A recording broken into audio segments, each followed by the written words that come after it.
Жақсылықтың ең пайдалысы садақа беру.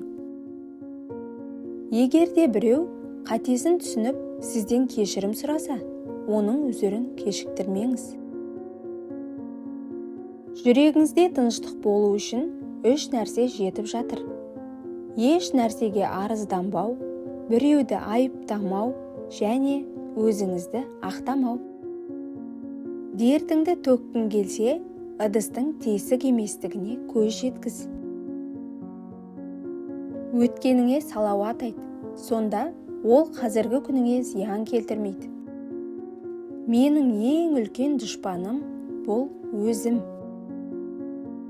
Бос кәлләнің тілі ұзын.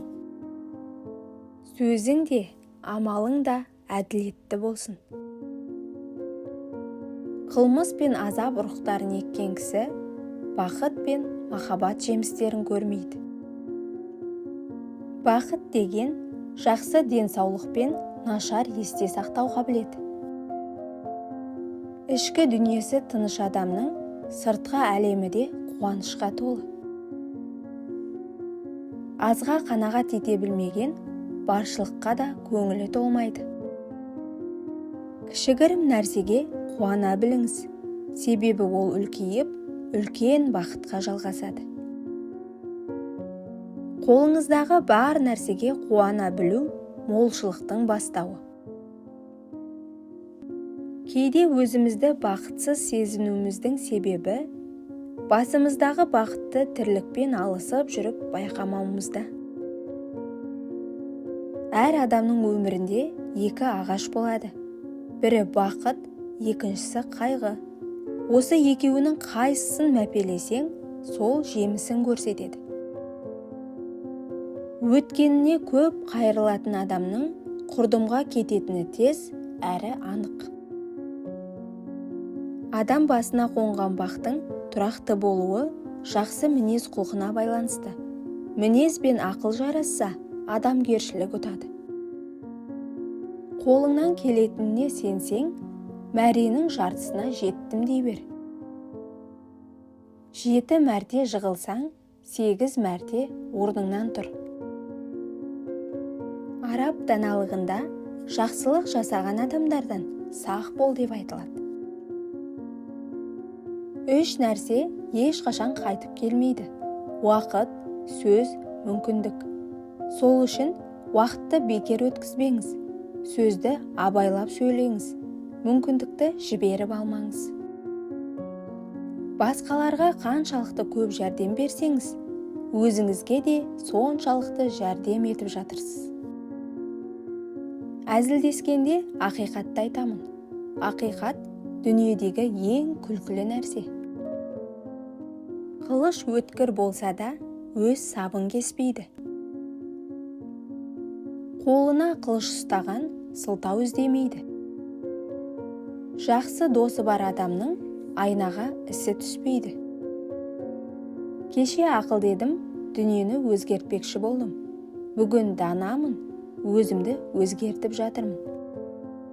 Ең жақсы кек бұл үлкен жетістікке жету. Егер де мен адамдар қалаған нәрсені істегенімде, олар әлі де ат арбада жүрген болар еді. Бақытқа жеткізетін бір есік жабылса, екіншісі ашылады. Бірақ біз жабылған есікке қарай беретініміз соншалық, ашылғанына мән де бермейміз. Ешқашан қателеспеген адам, ешқандай жаңа нәрсені істеуге әрекет етіп көрмеген адам. Егер перзенттеріңіздің жақсы адам болып өсуін қаласаңыз, онда оларға қазіргіден 2 есе көп уақыт және қазіргіден 2 есе аз ақша жұмсаңыз.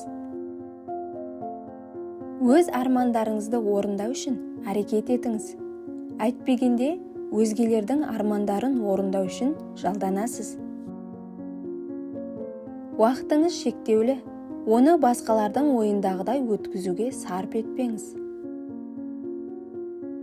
Біз ойлағанымызға айналамыз.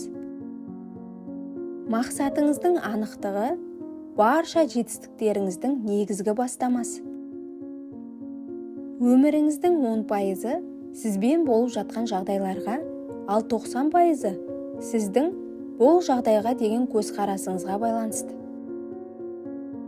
Адам ойында жүрген барлық армандарын қолға кіргізуге қабілетті.